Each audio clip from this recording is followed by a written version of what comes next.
புதிய உதயம் 91.2 சமுதாய வானொலி நிலையம். நேயர்கள் கேட்கவிருப்பது மூத்தோருக்கு முதல் வணக்கம். இது மூத்த குடிமக்களுக்கான சிறப்பு நிகழ்ச்சி.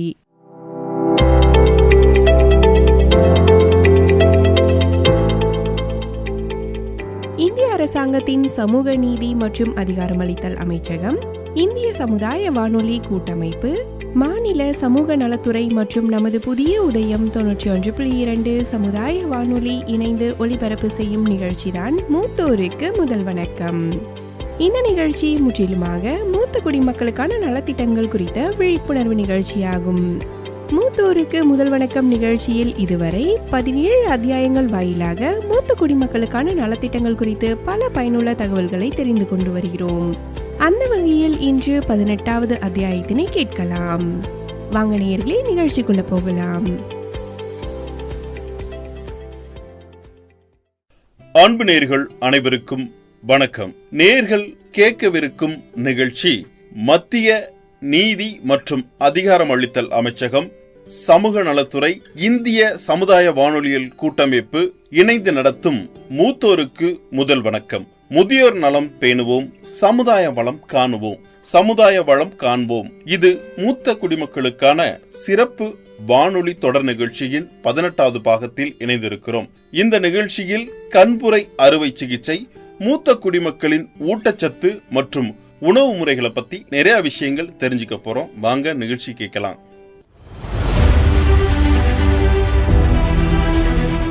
17 அத்தியாயங்களை கேட்ட பிறகு நமது நாட்டின் பல்வேறு பகுதிகளில் உள்ள 200 சமூக வானொலி நிலையங்களிலிருந்து நம் நேயர்கள் சமூக நீதி மற்றும் அதிகாரமளித்தல் அமைச்சகம் நம் நாட்டில் முதியோர்களுக்கான மரியாதையை அதிகரிக்க பல திட்டங்களை நடத்தி வருவதை இப்போது நன்கு அறிந்திருக்கிறார்கள். ஆம், மூத்தோர்களே நாட்டின் பெருமை. சரியா லட்சுமி? ஆம் தாத்தா, சமூக நீதி மற்றும் நமது முதியோருக்கான அதிகாரமளித்தல் அமைச்சகத்தால் நடத்தப்படும் திட்டங்களை அனைவருக்கும் நாம் நினைவூட்டுவோம். நிச்சயமாக நிகழ்ச்சியை கேட்கும் நேயர்களின் நினைவுகளையும் புதுப்பிப்போம். முதலாவது மூத்த குடிமக்களுக்கான ஒருங்கிணைந்த திட்டம் IPSRC ABYAY ஆகும். இந்த திட்டத்தின் கீழ் மூத்த குடிமக்கள் இல்லங்கள், தொடர் பராமரிப்பு இல்லங்கள் போன்றவற்றை இயக்குவதற்கும் பராமரிப்பதற்கும் அரசு சாரா நிறுவனங்கள், தன்னார்வ தொண்டு நிறுவனங்களுக்கு மானியங்கள் வழங்கப்படுகின்றன.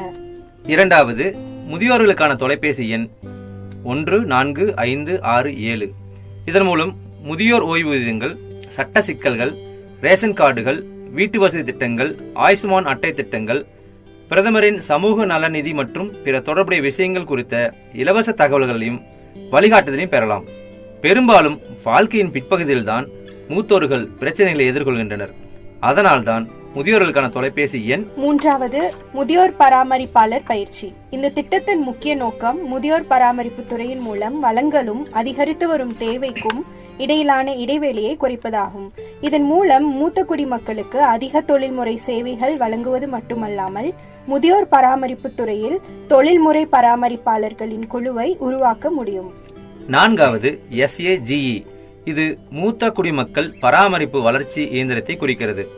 இது மூத்த குடிமக்களுக்கான அன்றாட பணிகளை எளிதாக்கும். இதன் மூலம் மத்திய அரசு ஒரு குறிப்பிடத்தக்க நடவடிக்கை எடுத்துள்ளது.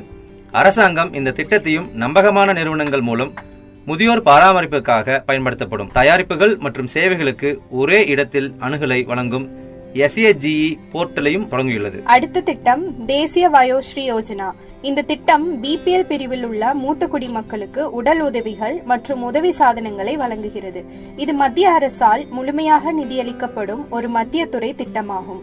இந்த திட்டத்தை செயல்படுத்துவதற்கான செலவு மூத்த குடிமக்கள் நலநிதியால் ஈடு செய்யப்படுகிறது. கண்புரை அறுவை சிகிச்சை திட்டத்தின் கீழ் மூத்த குடிமக்களுக்கான இலவச கண் அறுவை சிகிச்சைகள் ஆயுஷ்மான் பாரத் மூலம் நடத்தப்படுகின்றன. பெற்றோர் மற்றும் மூத்த குடிமக்கள் பராமரிப்பு மற்றும் நலன்புரி சட்டத்தின் கீழ் பராமரிப்பு கோர யாருக்கு உரிமை உண்டு? பெற்றோர், தாத்தா, பாட்டி மற்றும் தங்கள் வருமானம் அல்லது சொத்திலிருந்து தங்களை பராமரிக்க முடியாத மூத்த குடிமக்கள் இந்த சட்டத்தின் கீழ் பராமரிப்பு கோரலாம். பெற்றோரின் வரையறையில் உயிரியல், வளர்ப்பு மற்றும் மாற்றாந்தாய் பெற்றோர் ஆகியோர் அடங்குவர். இந்த திட்டங்கள் தற்போது சமூக நீதி மற்றும் அதிகாரமளித்தல் அமைச்சகத்தால் நடத்தப்படுகின்றன. ஆனால் அவ்வப்போது இந்த துறை பல்வேறு சந்தர்ப்பங்களில் மூத்த குடிமக்கள் மற்றும் மாற்றுத்திறனாளிகள் தொடர்பான திட்டங்களையும் ஏற்பாடு செய்கிறது. இது போலவே பிரயாக்ராஜில் நடைபெற்ற மகா கும்பமேளா போதும். நமது மூத்த குடிமக்களின் நலனுக்காக அமைச்சகம் தீவிரமாக செயல்பட்டு வருகிறது. ஓ, என் அன்பான தாத்தா, உங்கள் நண்பர்கள் இன்று வருகிறார்கள் இல்லையா? நீங்கள் அவர்களை வரவேற்க தயாராக உள்ளீர்களா? ஆமா பேத்தி, நான் காத்துக்கிட்டு இருக்கேன். என் நண்பன் சுரேஷின் வருகைக்கு நான் ஏற்கனவே தயாராகி வருகிறேன். புரிஞ்சுது. அப்போ ஏற்பாடு எப்படி போகுது? உங்க பழைய நண்பனை சந்திக்க என்ன ஏற்பாடுகள் செய்றீங்க? லட்சுமி, மேலவா. சமையல் அறையில் ஒன்றாக ஏற்பாடுகளை நாம் செய்யலாம். சுரேஷ் இங்கு சீக்கிரம் வந்து விடுவான். ஓ, என் அன்பான தாத்தா, நீங்கள் சமையலறையில் என்ன செய்கிறீர்கள்?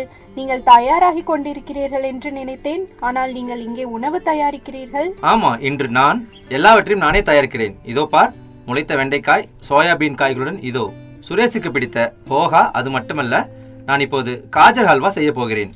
வாவ் தாத்தா, இது மிகவும் ஆரோக்கியமான மற்றும் சத்தான காலை உணவு போல் தெரிகிறது. உங்கள் நண்பர் என்ன ஒரு உடற்பயிற்சி ஆர்வலரோ?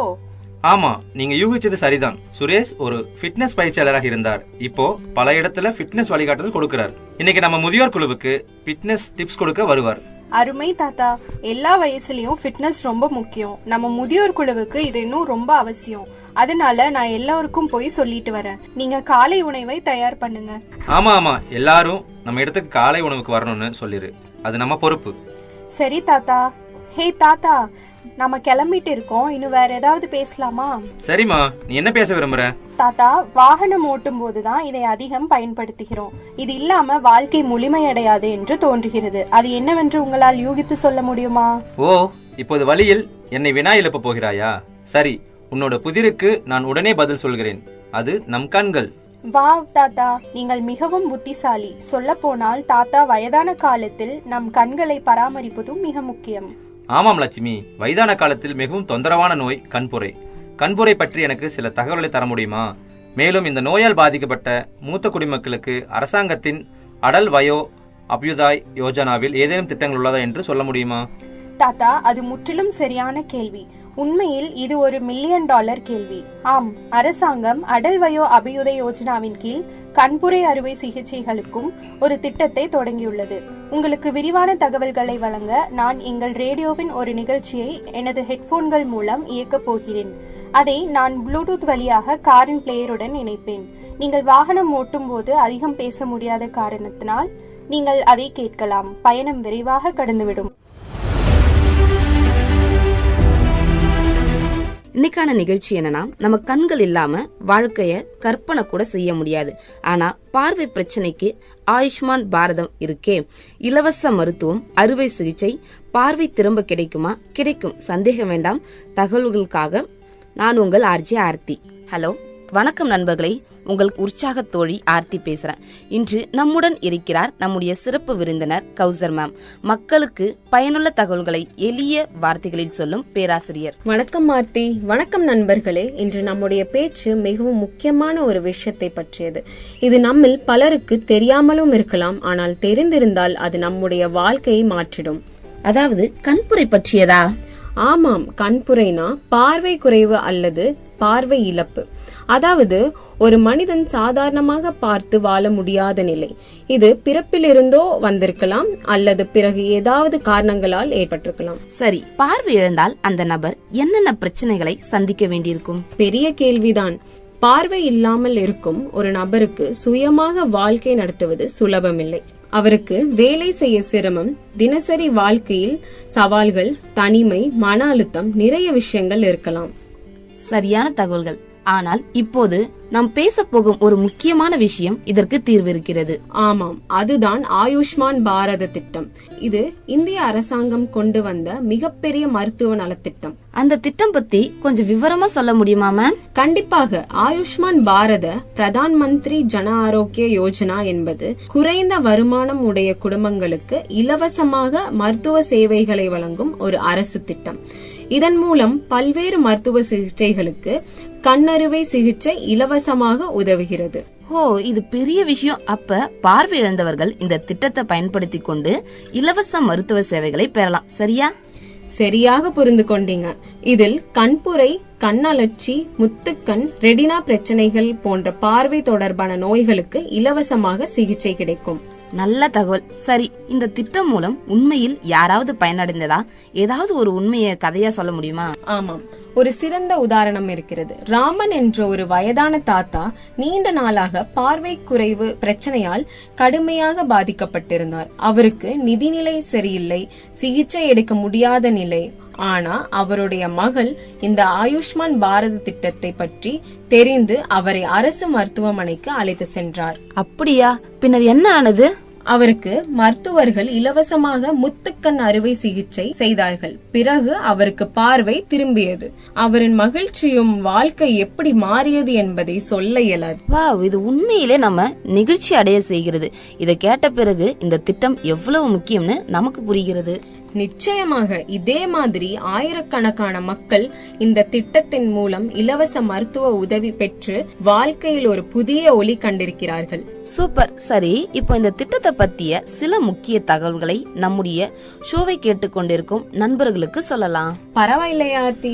கேட்கும் நண்பர்களே, உங்களிடம் அல்லது உங்களுக்கும் அல்லது உங்க தெரிந்தவர்களுக்கும் பார்வை பிரச்சனை இருந்தால் இந்த ஆயுஷ்மான் பாரத திட்டத்தை பற்றி புலனாய்வு செய்யுங்கள். எந்த மருத்துவமனையில் இந்த திட்டம் கிடைக்கிறது, எப்படி பதிவு செய்யலாம் என்று 1447 இந்த ஹெல்ப்லைன் நம்பரை அழைத்து தெரிந்து கொள்ளலாம். நண்பர்களே, இந்த தகவல் உங்கள் வாழ்க்கையை அல்லது உங்கள் அன்பானவர்களின் வாழ்க்கையை மாற்றக்கூடிய ஒன்று. தயவு செய்து இந்த வாய்ப்பை பயன்படுத்துங்கள். நீங்கள் அனைவரும் ஆரோக்கியமாக வாழ உங்கள் கண்கள் ஒளியுடன் இருக்க வாழ்த்துக்கள்.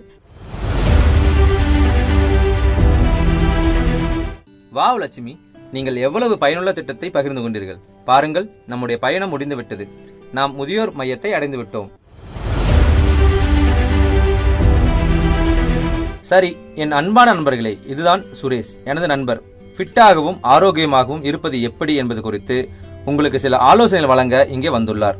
வணக்கம் பரத் மற்றும் நண்பர்களே. நம் வயதான காலத்தில் இருந்தாலும் நம் இதயத்தில் இளமையாக இருக்க வேண்டும். அதற்கு சரியான உணவு மற்றும் வழக்கமான யோகா மற்றும் உடற்பயிற்சி அவசியம். சரிதானே பரத்? ஆமாம் சுரேஷ், சரியான உணவு மகிழ்ச்சியான வாழ்க்கைக்கு வழிவகுக்கும் என்று தாத்தா எப்போதும் என்னிடம் கூறுவார். லட்சுமி, உங்கள் தாத்தா சொல்வது முற்றிலும் சரி. நம் சரியான ஊட்டச்சத்தை எடுத்து சரியாக சாப்பிட்டால் இந்த வயதிலும் நாம் ஃபிட்டாக ஆரோக்கியமாகவும் இருப்போம். எனவே என் அன்பான நண்பர்களே, நீங்கள் சரியான நேரத்தில் சரியான உணவை சாப்பிட வேண்டும். புதிய காய்கறிகள், புரதம் மற்றும் இரும்புச்சத்து நிறைந்த உணவுகள் மற்றும் பிற ஊட்டச்சத்துக்கள் போன்றவை. உதாரணத்திற்கு, இன்று நான் பரத்திடம் காலை உணவாக முளைக்கட்டிய பாசிப்பருப்பு, சோயாபீன்ஸ், போஹா மற்றும் கேரட் அல்வா சாப்பிடலாம் என்று சொன்னேன். உங்கள் உணவை எப்போதும் வண்ணமயமாக வைத்திருக்க முயற்சி செய்யுங்கள். பச்சை, ஆரஞ்சு மற்றும் வெள்ளை. புரிகிறதா? அருமை சுரேஷ்ஜி, நீங்க சொல்றது ரொம்ப அர்த்தமுள்ளதாக இருக்கு. ஆனா எல்லாருக்கும் இது போன்ற வசதிகள் இல்லனா எல்லா குடும்பத்திற்கும் உணவு பத்தி அவ்வளவு அக்கறை இல்லை. நம்ம குழுவுல நிறைய பேருக்கு சமச்சீரான சத்தான உணவு கிடைக்கிற அளவுக்கு நிதி வசதி இல்லை. சரி, அவங்க எல்லாம் என்ன பண்றது? Suki, senior citizens nutrition campaign ஏன் இருக்கு? இது இந்திய அரசாங்கத்தின் சமூக நீதி மற்றும் அதிகாரமளிப்பு அமைச்சகத்தால் நடத்தப்படுகிறது. இந்த அமைச்சகம் சீனியர் சிட்டிசன்ஸ் நியூட்ரிஷன் கேம்பெயின் இருக்கிறதுக்கு தான் பல திட்டங்களை நடத்துது. அதுல ஒண்ணுதான் முதியோர்களுக்கான ஒருங்கிணைந்த திட்டம் IPOP. இந்த திட்டம் சீனியர் சிட்டிசன்களுக்கு சத்தான உணவு, சுகாதார சேவைகள் மற்றும் இதர வசதிகளை வழங்குகிறது. மூத்த குடிமக்களின், குறிப்பாக நிதி ரீதியாக பலவீனமான மற்றும் பாதிக்கப்படக்கூடியவர்களின் ஊட்டச்சத்து மற்றும் உணவை தேவைகளை பூர்த்தி செய்ய சிறப்பு ஏற்பாடுகள் உள்ளன. இந்த திட்டத்தின் முக்கிய நோக்கம் மூத்த குடிமக்களின் உடல் நலம் மற்றும் ஊட்டச்சத்து அளவை மேம்படுத்துவதாகும். இதனால் அவர்களின் வாழ்க்கை தரத்தை மேம்படுத்த முடியும். அதனால்தான் அரசாங்கம் ஊட்டச்சத்து பிரச்சாரத்தை தொடங்கியுள்ளது. நாம் வயதாகும் போது நம் உடலில் அத்தியாவசிய ஊட்டச்சத்துக்கள் இல்லாமல் போக தொடங்குகின்றன. மேலும் இந்த குறைபாடு நமது நோய் எதிர்ப்பு சக்தியை பலவீனப்படுத்துகிறது. இதனால் நோய்கள் நம்மை மேலும் பாதிக்கின்றன. அதனால்தான் நான் இன்று சுரேஷை அழைத்தேன். சரியான ஊட்டச்சத்துக்களை எடுத்துக்கொள்வதன் மூலம் நாம் எவ்வாறு ஆரோக்கியமாகவும் நோயின்றியும் இருக்க முடியும் என்பதை அவர் நமக்கு சொல்லுவார். ஆம், நான் சொல்ல வந்ததை முடிக்கிறேன். சத்தான உணவு அவசியம், விலை உயர்ந்ததல்ல. பால், முட்டை, பருவகால காய்கறிகள் மற்றும் பழங்கள், பச்சை இலை காய்கறிகள், பருப்பு வகைகள் மற்றும் தானியங்கள் போன்ற நம்மை சுற்றியுள்ள உணவில் நமக்கு தேவையான ஊட்டச்சத்துகள் காணப்படுகின்றன. இன்று நம்முடன் ஒரு உணவியல் நிபுணரும் இருக்கிறார். அவர் மூத்த குடிமக்கள் தங்கள் ஊட்டச்சத்து உணவை எவ்வாறு நிர்வகிக்க வேண்டும் என்பதை புரிந்து கொள்ள உதவுவார். அவர்களின் நேர்காணலை கேட்போம். மூத்தோருக்கு முதல் வணக்கம். விழிப்புணர்வு தொடர் நிகழ்ச்சியில் முதியோருக்கு தேவையான ஆரோக்கியமான பல விஷயங்களை பத்தி நிகழ்ச்சியில தொடர்ந்து கேட்டுட்டு இருக்கோம். அந்த வகையில மூத்தோருக்கு தேவையான உணவு பழக்க வழக்கங்களை பத்தி பேசுறதுக்காக நம்ம நிகழ்ச்சியில இணைஞ்சிருக்காங்க உணவியல் நிபுணர் சங்கவி சிவலிங்கம் அவர்கள் முதியோருக்கு தேவையான ஆரோக்கியமான உணவு பழக்கங்களை நம்ம கூட பகிர்ந்துக்கிட்டாங்க. அந்த ஒளித்தொகுப்பை நாம இப்ப கேட்கலாம். மருந்தென வேண்டாவாம் யாக்கைக்கு அருந்தியது அற்றது போற்றி உணின். உணவே மருந்துன்னு அழகா சொல்ற இந்த திருக்குறளோட உங்க அனைவருக்கும் வணக்கம். நான் சங்கவி சிவலிங்கம், நியூட்ரிஷனிஸ்ட். எல்லாருக்குமே லைஃப்ல அப்பா அம்மா அளவுக்கு ரொம்ப முக்கியமானவங்க யாருன்னா தாத்தா பாட்டி. அவங்களுக்கான உணவு பழக்க வழக்கம் எப்படி இருக்கணும்னு தான் இன்னைக்கு பேச போறோம். சக்ஸஸ்ஃபுல் ஏஜ்னிங்னா 85 வயசு வரைக்கும் 95 வயசு வரைக்கும் வாழ்றது இல்லை, 85-95 சோஷியலாக, ஃபிசிக்கலாக அண்ட் மென்டல் வெல்பீயிங்காக இருக்கிறது தான் உடல் ஆரோக்கியம். இப்போ இருக்கிற மருத்துவ வசதிகள்னால ஓல்டேஜ் பர்சன்ஸோட பாப்புலேஷன் அதிகமாயிட்டு இருக்குன்னு தான் சொல்கிறாங்க. வயசாகிறது ஒரு பயாலஜிக்கல் ப்ராசஸ். நம்ம என்னைக்கு பிறக்கிறோமோ அன்னைக்கு இருந்தே நம்ம வயசும் நாளுக்கு நாள் அதிகமாயிட்டு தான் இருக்குது. நம்ம தாத்தா பாட்டி ஆகட்டும், அப்பா அம்மா ஆகட்டும், நம்மளை சாப்பிட வைக்கிறதுல தான் குறியாக இருப்பாங்க. அவங்களுக்கு என்ன வகையான உணவு முறை தேவை, அவங்களோட ஊட்டச்சத்து எப்படி பூர்த்தி பண்ணுறது அப்படிங்கிறத இன்னைக்கு பார்க்கலாம். First energy, type of work, மேலா ஃபீமேலா, அவங்களோட பாடி வெயிட் என்ன, பிஎம்ஐ என்ன வேலை செய்கிறாங்க, அவங்களோட ஃபிசிக்கல் ஆக்டிவிட்டீஸ் எப்படி இருக்குது அப்படிங்கிறத பொறுத்து தான் அவங்களுக்கு எவ்வளோ கலோரிஸ் தேவை அப்படிங்கிறத நம்ம நிர்ணயிக்க முடியும். அப்ராக்சிமேட்டாக ஏஜ் ஆன மென் அண்ட் உமனுக்கு 1500 to 2500 கிலோ கலோரிஸ் வரைக்கும் தேவைப்படும். வயசானா ஃபிசிக்கல் ஆக்டிவிட்டீஸ் கம்மியாகும். ஸோ அவங்களோட உணவு தேவைகள் அதுக்கேற்ற மாதிரி தான் நம்ம எடுத்துக்கணும். ஸோ கலோரிஸ் அதிகமாக எடுத்துக்கிட்டா ஒபிசிட்டி வரும், கம்மியாக எடுத்துக்கிட்டா மசில் வீக் ஆகும். ஸோ நம்ம பிஎம்ஐக்கு ஏற்ற மாதிரி 1500 to 2500 கிலோ கலோரிஸ்குள்ளே வரும். அதுக்கு தேவையான அளவு எனர்ஜி நம்ம எடுத்துக்கணும். வயசாகும்போது ஸ்கெலிட்டல் டிஷ்யூ மாஸ் கம்மியாகும். இந்த டிஷ்யூ தான் எலும்புகளுக்கான வலுவு மற்றும் ஆரோக்கியத்தை தருது. ஸோ ப்ரோட்டீன் இன்டேக் கரெக்டாக இருக்கணும். டோட்டல் கலோரிக் இன்டேக்கில் 11 to 12% ஆஃப் ப்ரோட்டீன் எடுத்துக்கணும். ப்ரோட்டீன் டெஃபிஷியன்சி வந்தால் க்ரோனிக் டிசீஸ் வரும். இதனால் நோய் எதிர்ப்பு சக்தி கம்மியாகும், உடலில் மெட்டபாலிக் சேஞ்சஸ் வரும். ஸோ ப்ரோட்டீன் கரெக்டான இன்டேக் எடுத்துக்கணும். நெக்ஸ்ட்டு லிபிட்ஸில் omega 3 fatty acid, saturated fat limit பண்ணிக்கணும். Omega 3 fatty acids unsaturated fatty acids அதிகமாக எடுத்துக்கணும். Omega 3 fatty acid hair loss prevent பண்ணும். அப்புறம் இன்னொன்று கண் பார்வைக்கு நல்லா தெரியறதுக்கு ரொம்ப ஹெல்ப் பண்ணும். சேச்சுரேட்டட் ஃபேட் லிமிட் பண்ணிக்கணும். இந்த சேச்சுரேட்டட் ஃபேட் கெட்ட கொழுப்பு, உடலில் அதிகமாக டெபாசிட் ஆனால் கார்டியாக் ரிஸ்க் வர்றதுக்கு சான்சஸ் அதிகமாக இருக்குது. சேச்சுரேட்டட் ஃபேட் என்னென்னா cake, cheese, bakery items, butter, ghee இது எல்லாத்தையுமே லிமிட் பண்ணிக்கணும். ரெட் மீட்லேயும் சேச்சுரேட்டட் ஃபேட் இருக்குது, கோகோனட் ஆயிலில் சேச்சுரேட்டட் ஃபேட் இருக்குது. அப்போ நம்ம மில்க் லோ ஃபேட் மில்க் எடுத்துக்கணும். அன்சாச்சுரேட்டடில் mono unsaturated fatty acids and poly unsaturated fatty acids எடுத்துக்கணும். நீங்கள் விளம்பரத்தில் எல்லாம் பார்த்துருக்கலாம், ஆயில் அட்வர்டைஸ்மெண்ட், குக்கிங் ஆயில் அட்வர்டைஸ்மெண்ட்லலாம் பியூஃபா இவ்வளோ பர்சன்டேஜ் இருக்குது அப்படின்னு சொல்லிட்டு. மியூஃபா அண்ட் பியூஃபா நல்ல கொழுப்பு வகைகள் சார்ந்ததுன்னு சொல்லலாம். இப்போ mono unsaturated fatty acids foods என்னென்னா நட்ஸு, சீட்ஸு, கடலெண்ணெய், நல்லெண்ணெய், ஆல்மண்ட்ஸ், பிஸ்தா இது எல்லாத்துலேயுமே மியூஃபா அதிகமாக இருக்குது. PUFA soybeans, flax seed, walnut, fish, sunflower oil இது எல்லாத்துலேயும் பியூஃபா அதிகமாக இருக்குது. நெக்ஸ்ட் ஃபைபர், நார்ச்சத்து இதய நோய் அபாயத்தை தடுக்குது அண்ட் டைப் 2 டயபெட்டிஸ் தடுக்குது. நார்ச்சத்து கோதுமை, பீன்ஸ், பட்டாணி, ஃப்ரூட்ஸ், வெஜிடபிள்ஸ் இதில் எல்லாத்துலேயுமே நார்ச்சத்து அதிகமாக இருக்குது. Next minerals. வயசானவங்களுக்கு மினரல்ஸ் ரொம்ப ரொம்ப முக்கியம். ஏன்னா கால்சியம் பற்கள் மற்றும் எலும்பு ஆரோக்கியத்துக்கு ரொம்ப முக்கியம். டூத் டீக்கே ஆகாமல் இருக்கிறதுக்கு, போன் ஹெல்த் மெயின்டைன் பண்ணுறதுக்கெல்லாம் கால்சியம் ரொம்ப முக்கியமான ஒன்று.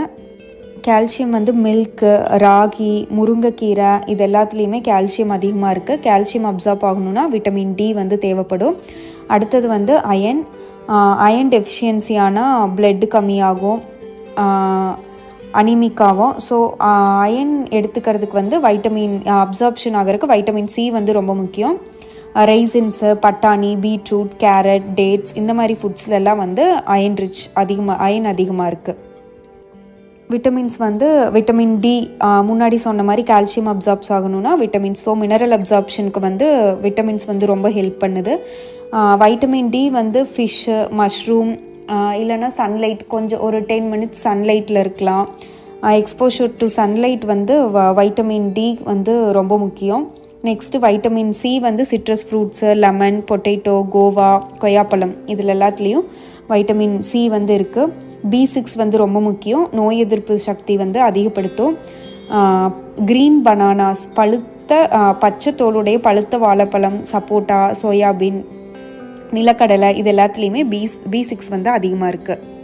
நெக்ஸ்ட் வந்து ஃபோலிக் ஆசிட் டெஃபிஷியன்சியும் அனீமியா காஸ் பண்ணும். அது வந்து ஃபோலிக் ஆசிட் ரிச் ஃபுட்ஸ் வந்து ஃப்ரூட்ஸு, பீனட்ஸ் இதில் எல்லாத்துலேயுமே ஃபோலிக் ஆசிட்ஸ் வந்து அதிகமாக இருக்குது. அடுத்தது வந்து வாட்டர். தாகம் வந்து வயசானவங்களுக்கு வந்து அந்த உணர்ச்சி வந்து ஃபீல் இருக்காது, சம்டைம்ஸ் தாகம் எடுக்கிறது. ஸோ ரெகுலர் இன்டர்வலில் அவங்களுக்கு தண்ணி குடிக்க வைக்கணும். இல்லைனா liquid, semi liquid foods like milk, போரிஜ், juice, soups இந்த மாதிரி ஐட்டம்ஸ்லேயும் வந்து வாட்டர் இன்க்ளூட் ஆகும். இது வந்து ரொம்ப ரொம்ப முக்கியம். நியூட்ரியன்ஸ் ட்ரான்ஸ்ஃபர் ஆகும். அப்புறம் வந்து metabolic activities and body temperature வந்து கரெக்டாக ரெகுலராக வச்சுக்கிறதுக்கு, அண்ட் வேஸ்டேஜ் கழிவுகள் வெளியே தள்ளுறதுக்கு இது எல்லாத்துக்கும் வந்து தண்ணி ரொம்ப முக்கியம். லிக்விட் ஐட்டம்ஸில் வந்து காஃபி, டீ இதெல்லாம் ரெஸ்ட்ரிக்ட் பண்ணிக்கலாம். இது வந்து தூக்கம் வர்றதை வந்து தடுக்கும். ஸோ ஒரு பீஸ்ஃபுல்லான ஸ்லீப் வந்து வயசானவங்களுக்கு எப்போவுமே தேவைப்படும். இதெல்லாம் போக ஃபுட் வந்து அவங்களுக்கு எப்படி இருக்கணும்னா ஈஸியாக டைஜஸ்ட் ஆகணும், சியூ பண்ணுறதுக்கு ஈஸியாக இருக்கணும், மென்று சாப்பிட்றதுக்கு வந்து சுலபமாக இருக்கணும். ஹெவி மீல்ஸ் கொடுக்காம ரெகுலர் இன்டர்வல்க்கு வந்து கம்மியாக கொடுக்கலாம். ஒரே அடியாக நிறைய சாப்பிடாம கொஞ்ச நேரத்துக்கு அப்புறம் கம்மியான அமௌண்ட்டில் வந்து சாப்பிட்லாம். இது வந்து டைஜஷனுக்கு ஹெல்ப் பண்ணும். தண்ணி அதிகமாக குடித்தா கான்ஸ்டிபேஷன் ப்ராப்ளம் வராது. புகையில, வெத்தலை இந்த மாதிரியெல்லாம் நிறைய பேர் சிகரெட் ஸ்மோக் பண்ணுறது இதெல்லாம் இருந்தால் வந்து அந்த நாக்கில் வந்து டேஸ்ட் ஃபீல் வந்து கம்மியாகும், இல்லை உணர்ச்சிகள் கம்மியாகும். ஃபுட் கன்சப்ஷன் இதனால் கம்மியாகிறதுக்கு வாய்ப்பு இருக்குது. செமி சாலிட் ஃபுட்ஸ் லைக் கஞ்சி, கூழ் இதெல்லாம் வந்து அதிகமாக கொடுக்கலாம். ஃபிசிக்கல் ஆக்டிவிட்டீஸ் கம்மியாகிறதுனால ஒபிசிட்டி வர சான்சஸ் இருக்குது. ஸோ ஒரு வாக் போகலாம், இல்லை ஏரோபிக் எக்ஸசைஸ், ப்ரீத்திங் எக்ஸசைஸ் இதெல்லாம் பண்ணலாம். இதெல்லாம் மசில் ஸ்ட்ரென்த் அண்ட் மெட்டபாலிக்ஸ் ஆக்டிவிட்டீஸ் வந்து கரெக்டாக இருக்கிறதுக்கு ஹெல்ப் பண்ணும். வயசானவங்களுக்கு அதிகமாக வர இன்னொரு நோய் என்னன்னு சொன்னால் ஆஸ்டியோபோரோசிஸ், எலும்பு தேய்மானம் மற்றும் புரை நோய். ஏஜ் ஆகும்போது கால்சியம் டெபாசிட் வந்து கம்மியாகும். மெயினாக லேடிஸ்க்கு வந்து மெனோபாஸ் டைமில் ஈஸ்ட்ரோஜன் செக்ரீஷன் கம்மியாகும். இதனால கூட கால்சியம் அப்சார்ப்ஷன் கம்மியாகும். ஸோ கால்சியம் அப்சார்ப்ஷன் கம்மியானாலே போன் ஸ்ட்ரென்த் வந்து கம்மியாகும், எலும்பில் தேய்மானம் ஏற்படும். ஸோ வயசானவங்களுக்கு வந்து சின்னதாக அடிபட்டாலோ இல்லை லைட்டாக கீழே விழுந்தாலோ அவங்களுக்கு உடனே ஃப்ராக்சர் ஆயிரும், இல்லை அந்த அடிப்பட்ட இடத்துல வலி அதிகமாக இருக்கும், ரொம்ப நாள் வலி இருக்கும். இதெல்லாம் எதனாலனா எலும்போட ஆரோக்கியம், எலும்போட வலுவு வந்து கம்மியாகிறதுனால தான். ட்ரீட்மெண்ட் எடுத்துக்கிட்டாலும் எலும்பு வந்து கூடுறதுக்கோ இல்லை பழைய மாதிரி வர்றதுக்கோ வந்து ரொம்ப லேட் ஆகும். கால்சியம் கரெக்டாக எடுத்துக்கிட்டால் எலும்போட ஆரோக்கியம் வந்து நல்லபடியாக இருக்கும். அந்த மாதிரி ஏதாவது வலி ஏற்பட்டாலோ இல்லை எலும்பில் ஏதாவது பிரச்சனை இருந்தாலோ பெயின் கில்லர் எடுக்கக்கூடாது. அப்போதைக்கு வந்து வலி கம்மியானால் போதும் அப்படின்னு நினச்சிட்டு பெயின் கில்லர் எடுக்கக்கூடாது. டாக்டர்கிட்ட போய் பார்த்து கரெக்டாக அதுக்கு என்ன ட்ரீட்மெண்ட் எடுக்கணுமோ எடுத்துக்கணும். முன்னாடி சொன்ன மாதிரி calcium and vitamin D rich fruits வந்து எடுத்துக்கணும். நெக்ஸ்ட்டு ரெசிபீஸ் பார்த்தீங்கன்னா என்ன மாதிரி கொடுக்கலான்னா இட்லி, பொங்கல் இதெல்லாம் கொடுக்கலாம். இது ஈஸியாக டைஜஸ்ட் ஆகும்.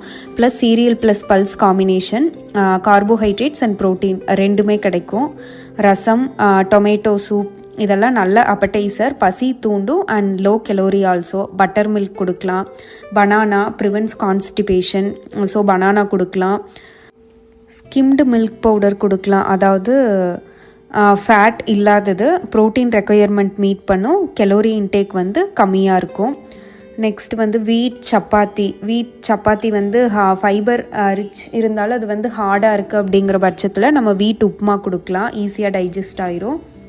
ஸோ பிஎம்ஐ கரெக்டாக மெயின்டைன் பண்ணணும், சமச்சீரான உணவு, முழு உடல் பரிசோதனை, இதெல்லாமே வயதானவர்களுக்கான ஆரோக்கியத்தை உறுதி செய்யும். ஏதேனும் ஊட்டச்சத்து குறைபாடு இருந்தால் சப்ளிமெண்ட்ஸ் எடுத்துக்கலாம். டாக்டர் அண்ட் டயட்டீஷியனோட பார்வையில் தேவையான சப்ளிமெண்ட்ஸ் எடுத்துக்கலாம். ஒரு அளவான உடற்பயிற்சி, அப்புறம் வீட்டில் மற்றவங்க எல்லாரும் பெரியவங்க கூட உட்காந்து டைம் ஸ்பெண்ட் பண்ணுறது, ஷேர் பண்ணுறது, இதெல்லாமே ஏஜ் நீங்கள் ஈஸியாக ஹேண்டில் பண்ணுறதுக்கு ஹெல்ப் பண்ணும். Thank you for listening and have a nice day. முதியோர்களுக்கு தேவையான ஆரோக்கிய உணவு முறைகள் பற்றி நிறைய தகவல்களை நம்ம கூட பகிர்ந்துக்கிட்டாங்க உணவியல் நிபுணர் சங்கவி சிவலிங்கம் அவர்கள். அவருக்கு நம்மளுடைய மனமார்ந்த நன்றிகளையும் வாழ்த்துக்களையும் தெரிவிச்சுக்கணும். நாங்கள் நிச்சயமாக உங்களுடன் பகிர்ந்து கொள்வோம். ஆனால் முதலில் நம் மற்ற வயதான தோழர்கள் என்ன சொல்கிறார்கள் என்பதை கேட்போம். அவர்கள் தங்கள் உணவு முறைகள் மற்றும் அவர்கள் எந்த வகையான உணவை பெற முடியும் என்பது பற்றிய அனுபவங்களை பகிர்ந்து கொண்டுள்ளனர். அவர்களின் உணவு பழக்க வழக்கங்களை பற்றி அவர்கள் என்ன சொல்கிறார்கள் என்பதை கேட்போம். மூத்தோருக்கு முதல் வணக்கம் விழிப்புணர்வு தொடர் நிகழ்ச்சியில் உடல் ஆரோக்கியமா வச்சுக்கிறதுக்கு குடிமக்கள்கிட்ட நம்ம பேசிட்டு இருக்கோம். அந்த வகையில ஸ்டேஷனரி கடை நடத்தக்கூடிய கணேசன் அவர்கள் நம்ம கூட இணைஞ்சிருக்காங்க. அவருடைய உடலை எப்படி ஆரோக்கியமா பாதுகாக்கிறதுக்கு எந்த மாதிரியான உணவுகள் எடுத்துக்கிறாரு அப்படிங்கறத நாம இப்ப நிகழ்ச்சியில கேட்டு தெரிஞ்சுக்கலாம். எல்லோருக்கும் என்னுடைய இனிய வணக்கம். என்னுடைய பேரு கணேசனுங்க.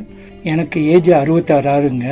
என்னுடைய டெய்லி ரொட்டீன் நீங்கள் எப்பவும் இந்த ஏஜை பற்றியே நீங்கள் இமேஜின், எனக்கு 66 வயசு ஆகுது. பட் இருந்தாலும் நான் 25 தான் நான் ஃபீல் பண்ணுறேன். யார் என்ன சொன்னாலும் நீங்கள் உங்களுடைய ஏஜை பற்றி நீங்கள் கவலையே பட வேண்டாம். ஓகே, டெய்லி மார்னிங் எழுந்திரிச்சு எனக்கு இன்னைக்கு ஏஜ் 25ன்னு நினச்சிட்டு உங்களுடைய அன்றாட இதையெல்லாம் உங்களுடைய பணி விடைகளை நீங்கள் செய்ய ஆரம்பிக்கலாம். மார்னிங் நான் என்ன பண்ணுவேன்னா, டெய்லி இப்படி எழுந்திரிச்சு எனக்கு ஏஜ் 25ன்னு சொல்லி கொஞ்ச நேரம் ஒரு 5 நிமிஷம் ப்ரே பண்ணிவிட்டு அப்புறம் ஒரு 1 கிலோமீட்டர் 1.5 கிலோமீட்டர் என்னுடைய ஃப்ரெண்ட்ஸோட நான் வாக்கிங் போவேன். போயிட்டு டெய்லி இந்த மார்னிங் ஆல்மோஸ்ட் வீக்லி ஒன்ஸ் தான் நான் நான்வெஜ். மற்ற டைம் எல்லாம் இந்த இட்லி தோசை அது மாதிரி ஆர்டினரி வீட்டில் என்ன இருக்கோ அதுதாங்க சாப்பிடுவேன். ஆஃப்டர்நூனும் அதே மாதிரி தான். இந்த காய்கறிகள் சீசன் என்னென்ன காய்கறிகள் வீட்டில் இருக்கோ அது மாத்திரம்தான், வீட்டில் என்ன வாங்குறாங்களோ அதை மாத்திரம்தான் சாப்பிடுவேன். ஈவினிங்ட்டு அதே மாதிரி ஆஃப்டர்நூன் நல்ல ஃப்ரூட்ஸ் எல்லாம் எடுத்துப்பேன். அப்போ இன்னொன்று என்னைக்கு நீங்கள் ஹாப்பியாக இருங்க, எனர்ஜெட்டிக்காக இருங்க. அன்னசரியாக அடுத்த நாள் என்ன நடக்கும், ஃப்யூச்சரில் என்ன நடக்கும் அப்படியெல்லாம் நீங்கள் கவலையே பட வேண்டாம். யார் என்ன சொன்னாலும் உங்கள் உடம்பை பற்றி நீங்கள் ஒன்றும் டிஸ்கரேஜாக ஆக வேண்டாம்.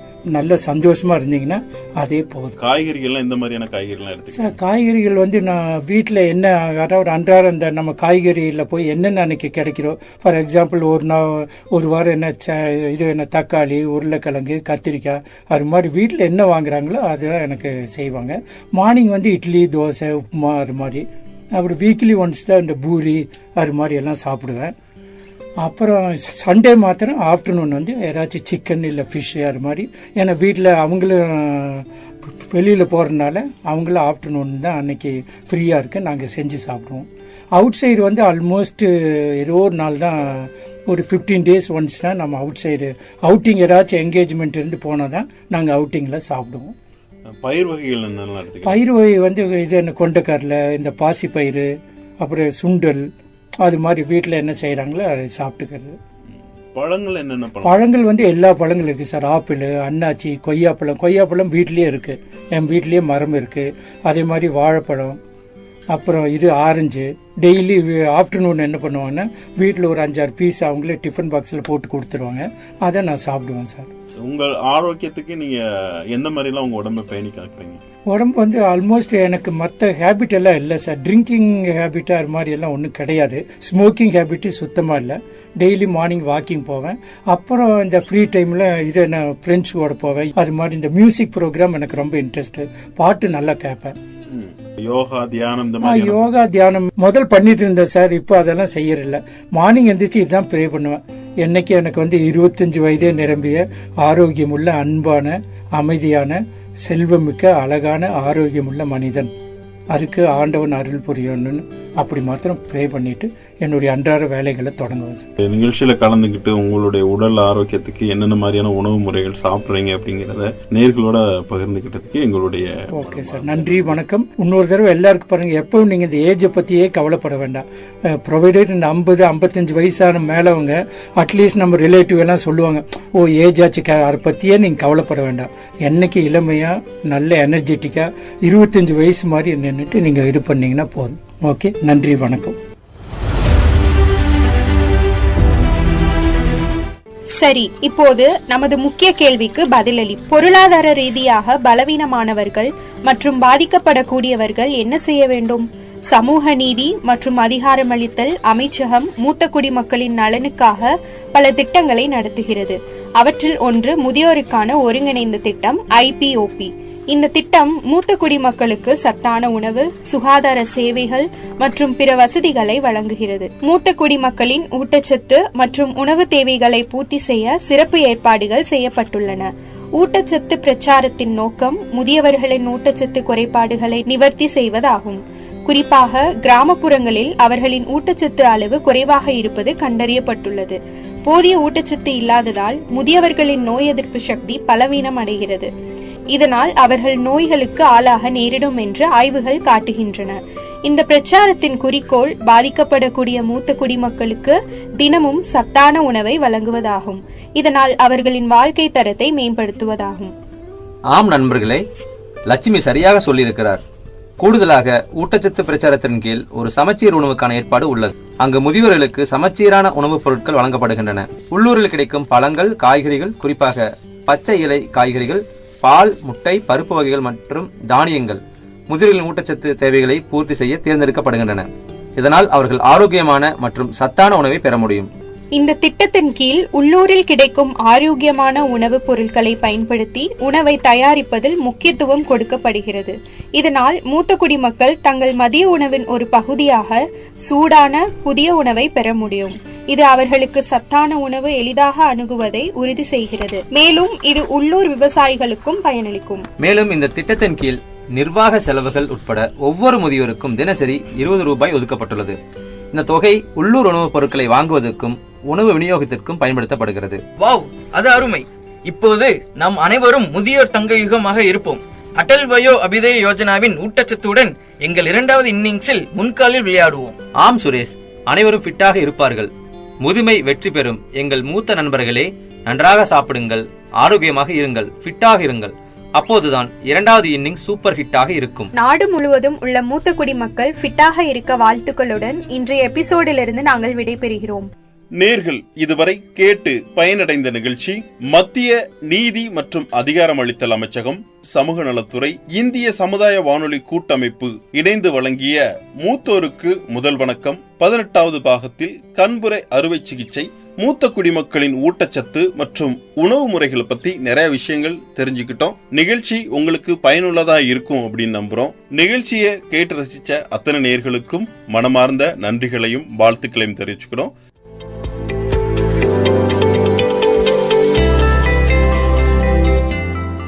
இதுவரை மூத்தோருக்கு முதல் வணக்கம் நிகழ்ச்சியின் 18வது அத்தியாயத்தில் மூத்த குடிமக்களுக்கான நலத்திட்டங்கள் குறித்து பல பயனுள்ள தகவல்களை தெரிந்து கொண்டோம். மேலும் இது போன்ற மூத்த குடிமக்களுக்கான நலத்திட்டங்கள் குறித்து தெரிந்து கொள்ள தவறாமல் கேளுங்கள் மூத்தோருக்கு முதல் வணக்கம். நன்றி நேயர்களே.